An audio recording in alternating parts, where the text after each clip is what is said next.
lamang po nito ay interested ka talaga malaman ang ating negosyo. Okay, di na natin patatagalin. So, welcome to Socialite Golden, Building Dreams, Creating Change. Ayan.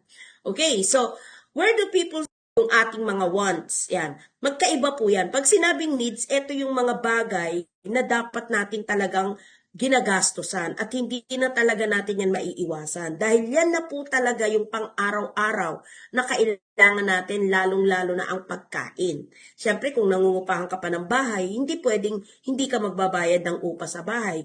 Kung hindi ka naman nangungupahan, hindi naman ibig sabihin na wala ka ng gastos pagdating sa iyong bahay dahil magbabayad ka ng amilyar, no? And syempre, isama pa natin dyan yung buwan-buwan nating bayarin sa kuryente, sa tubig, mga pangangailangan natin yan na hindi po pwedeng hindi natin bigyan ng pansin. Dahil pagka yan, pinabayaan natin sa pagkain, magugutom tayo. Siyempre, nagtitipid ka nga, pero magkakasakit ka naman, di mas malaki ang gastos. Sa kuryente at tubig naman, pwedeng magtipid, wag lang papaputol, no? Kaya kailangan po talaga ito. Kaya nga po nagtatrabaho para po masustain ang ating mga needs. Kaya ano pa yung iba nating mga needs? Siyempre, kailangan din natin mag-load.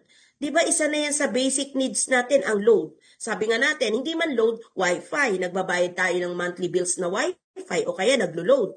Hindi na natin masasabi na hindi na yan kailangan dahil yan po ay kailangan natin. Lumabas ka nga lang ng bahay na wala kang cellphone. Ay hindi po pwede. Dahil hindi kumpleto ang araw nang hindi mo dala ang iyong cellphone. Paano na yung mga kausap mo, na? So bukod sa needs, syempre yung wants. May mga gusto tayong bilhin na minsan hindi na natin nagagawa dahil kakulangan ng pera. Di ba? Pag sinabing wants, na hindi ko yan mapindot, ayaw lumabas yung wants. Okay. So, yung share screen ko, ayaw pumindot ng wants. Ayan. Sana po. Ayan. Ayaw. Okay. Ayan. So, hindi dito. Okay? So, yung wants natin, ito yung mga bagay na gusto nating bilhin, pero kulang nga ang budget. Kaya ano nangyayari? Pinangungutang pa natin. Basta mabili lang natin gusto natin. Pag nakuha na natin yung gusto natin, problemado na tayo pagdating ng bayarin. Ayan. So, ganyan po napupunta ang ating mga kinikita sa ating mga needs and wants. Okay? Pero dapat po ba, saan po ba dinadala ang ating mga kita? Okay, naisip mo mag-business. Sige, gusto ko mag-business. Yung mga kinikita ko may sobra-sobra naman, dadalhin ko sa business. Anong klaseng business? Sigurado ka ba sa business? Or mayroon ka bang experience pagdating sa business? Ang problema po pa niyan, bago ka mag-start ng business, magbabayad ka na ng mga legal documents, katulad ng permits, BIR, kung DTI yan or SEC, lahat po yan may bayad. Hindi ka pa man nagsisimula ng business, ang dami mo nang gagastusin. Ito pa malupit, napag-alaman ko ngayon, ang batas natin sa Pilipinas, kailangan, kapag ikaw kumuha ka ng DTI or ng SEC registration, kailangan wala pang 1 month, mag-apply ka na rin kaagad ng BIR. O another kaalaman nyo yan na matututunan dito sa Socialite Golden. Imagine mo nag-apply ka ng DTI mo. And hindi ito katulad ng dati. Ngayon, pag nag-apply ka ng DTI or SEC registration, wag mo palalampasin ng 1 month. Kasi magkakaroon ka na ng penalty pag hindi ka nag-register sa BIR or Bureau of Internal Revenue. Yan, okay? So, importante po na mag-register. So, meaning, gusto mo magnegosyo, kahit wala ka experience, pero ano kalaunan ang mangyayari sa business mo? Babagsak. Bakit nga ba maraming negosyo bumabagsak? Siyempre, kakulangan ng kaalaman. Wrong timing, mataas ang competition, o walang proper system training, o dependent ka lang sa trends. Ay, uso ngayon yung nagbebenta ng mga gold. Sige, magninegosyo ako ng gold. Eh, nagnegosyo ka traditional. Eh, alam niyo po ba magkano ang puhunan pag traditional business na gold? O, di ba? Ang taas. Okay. Eh, gusto mo, meron ka pang pwesto.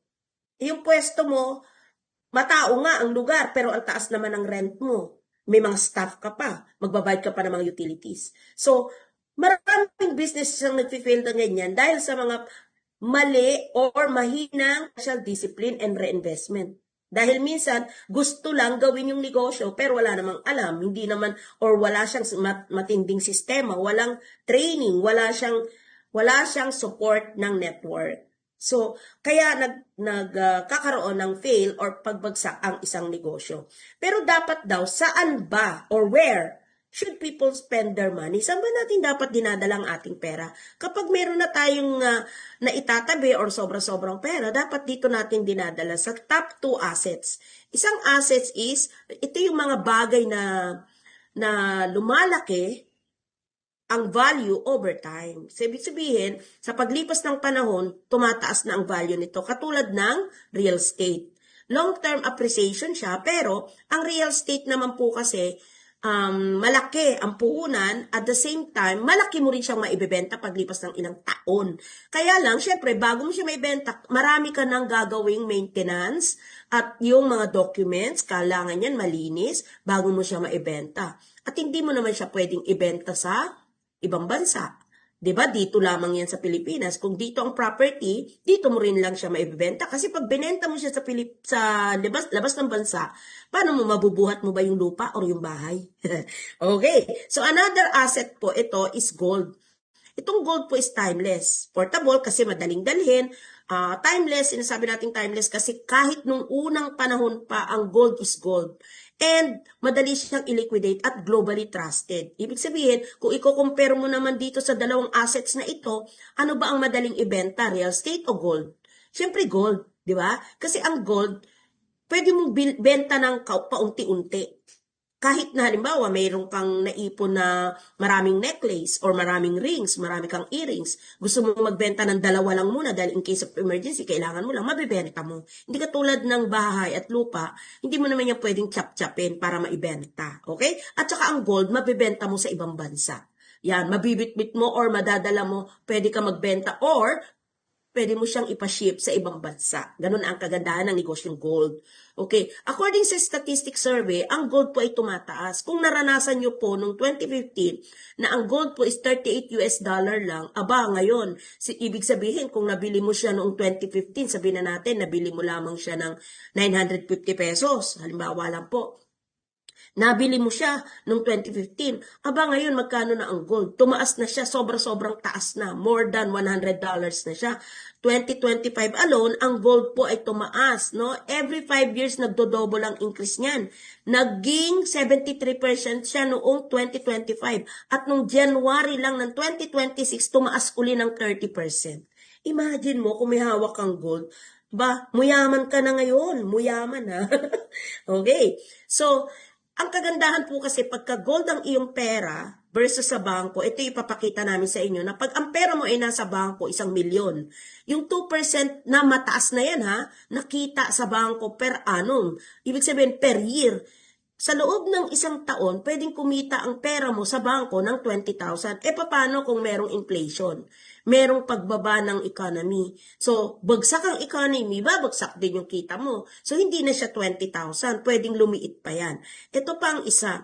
Ano ba ginagawa ng bangko sa pera mo? Ginagawa nila, ipinapanghiram nila yun or ininegosyo nila yan sa mga negosyante din na katulad mo. Kaya lang ikaw, hindi mo alam, pera mo yung nininegosyo nila, ipapahiram nila yan or ipapagamit nila sa ibang negosyante. Ininegosyo yan in short ng bangko. Ngayon, si bangko, pwede siyang kumita ng 10% at least per year. So, magkano kinita ni bangko sa 1,000,000 mo? Sample natin is 100,000. Yung kinita ni bangko sa 1,000,000 pesos mo, ay kumita sila ng 100,000, ikaw ang kinita mo lang 20,000 as depositor. So, ganun siya katindi. So, ibig sabihin, yung pera mong 1,000,000, kumita ka ng 20,000, 80,000 ang kinita ni bangko. Mas malaki pa yung kinita niya, di ba?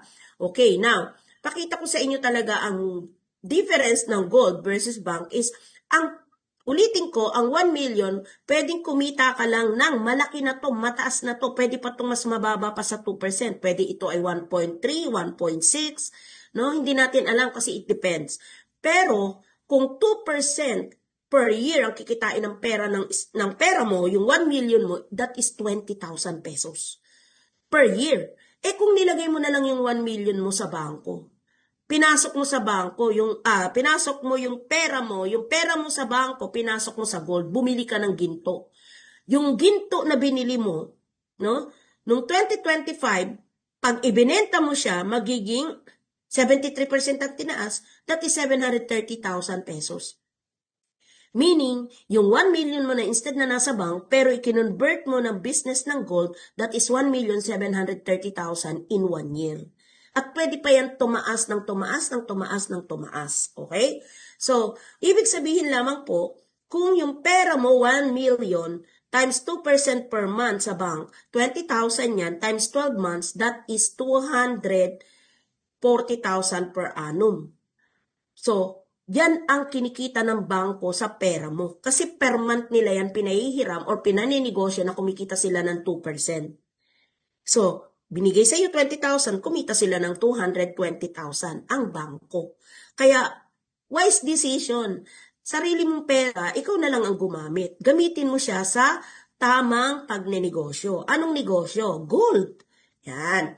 Okay, kaya naman ang Socialite Gold yan ay nandirito upang tulungan kayo magdesisyon. Desisyonan ninyo ang mga pera ninyo sa bangko. Hindi man yan 1 milyon, hindi man yan 100,000, hindi man yan, kung gaano man kalaki yan, 10,000 man lang yan, kaysa nandyan lang yan sa bangko natutulog, gamitin mo na yan, magnegosyo tayo, magnegosyo ka dito sa Socialite Gold Gen. Ito pong Gold Gen ay tutulong sa iyo upang makapag-build ng iyong mga pangarap at magkaroon ng pagbabago sa iyong buhay. Ito na po. Pinakikilala ko po sa inyo ang Socialite Collections na nagsimula noon sa United Arab Emirates. Ito ay since 2020. Yes! Tama ka. Yan po ay panahon ng pandemic. Nung panahon ng pandemic, ang mga companies nagsasara. Pero si Socialite Collections nagbukas ng bangko, nagkaroon siya ng launching. O, di ba? Imagine niyo naman.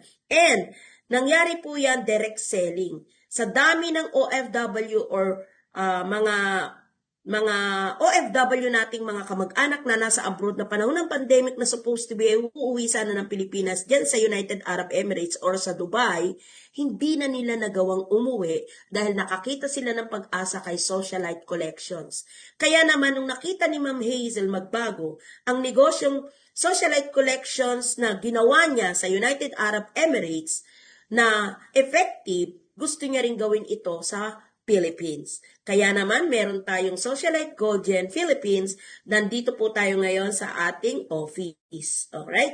And syempre, dahil po ang ating Socialite Gold Gen Philippines ay multi-level marketing, napakadali lamang po gawin ang negosyo ito. Ito pong negosyo na ito ay mataas ang sign-up rate. Ibig sabihin, madaling magpasali.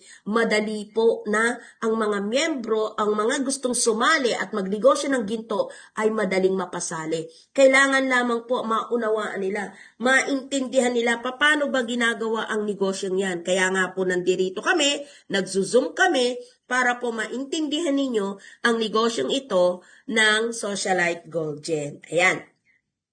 Siyempre po, ang mission natin is to empower individuals na ma-achieve ang kanilang generational impact by harmonizing the enduring power of gold, the vitality of holistic wellness, and the self-assured grace of beauty. Tama po kayo ng dinig. Kasi po hindi lamang po gold, pero ang ating flagship product ay gold. Pero meron din po tayo pagdating sa wellness, para siyempre habang yumayaman, dapat healthy tayo. At siyempre meron tayong beauty products na pwedeng magpaganda sa atin. Mamaya, excited akong ipakilala sa inyo dahil may promo po kami pagdating sa beauty products. Okay? And syempre, our vision. Ang vision po ng company, ng Socialite, is to redefine the future of MLM. Ibig sabihin po, mas pagandahin. Magaganda po ang multi-level marketing business. Pero ang Socialite, ang gusto niya is baguhin, mas pagandahin ang sistema ng multi-level marketing. Papaano? By creating a sustainable ecosystem of assets, wellness, and beauty. Ibig sabihin, pagagandahin na maging sustainable ang ecosystem ng ating business. And syempre, para ang mga tao ay ma-empower not only to earn, hindi lamang para kumita but to build lasting legacies of wealth, health, and influence. Kasi ganito po ang nangyayari sa MLM. Marami po ang kumita sa networking. Marami po ang kumita sa multi-level marketing. Maraming yumaman, totoo yan. Pero ba't marami rin po ang bumalik sa paghihirap? Kasi nga po, hindi nila natuloy-tuloy or hindi nagkaroon ng tinatawag na lasting legacies. So, yun ang vision ni Socialite Golden. Magkaroon tayo ng pangmatagalan as in, tuloy-tuloy, continuous legacies of wealth. So, ibig sabihin ng legacy, hindi lamang sa'yo magsisimula ang pagyaman. Mamamana pa ito ng iyong mga henerasyon. O, diba? Ang sarap isipin na yung negosyo mo ay maipapamana mo. Hindi lamang yung iyong negosyo, pati ang kalusugan, pati ang influence. Tandaan natin, siyempre kung sinong may pera, siya ang may influensya. Siya ang mas ma-powerful. Kaya dito, lahat mula sa'yo, magsisimula, mabibreak na ang kahirapan. So magtutuloy-tuloy ito hanggang sa mga susunod mong henerasyon na magpatuloy. So wala nang paghihirap, basta simulan mo lang. Ikaw yung mag-break ng kahirapan sa pamilya mo. Okay? So ngayon, ito po ang founder and chairwoman natin. Walang iba kundi si Ma'am Hazel Magbago na talaga namang sa salita pa lang or sa kanya pa lang apelyido, magbabago na ang buhay natin dito sa Socialite. Why? Kasi po siya po ang tao na-experience niya na talaga kung paano gawin ang isang network marketing business, ang multi-level marketing, kung paano dito paano magsimula, paano hanggang marating mo na kumita ka ng milyon, dahil si Ma'am Hazel po, kumita na yan ng milyon. Nung unang sinabi niya sa amin, hindi siya naniniwala nung bagong-bago pa lang siyang pumasok sa MLM. Pero nung nahawakan niya na, napatunayan niya, totoo nga. Sundin mo lang ang tamang sistema. Oh, di ba?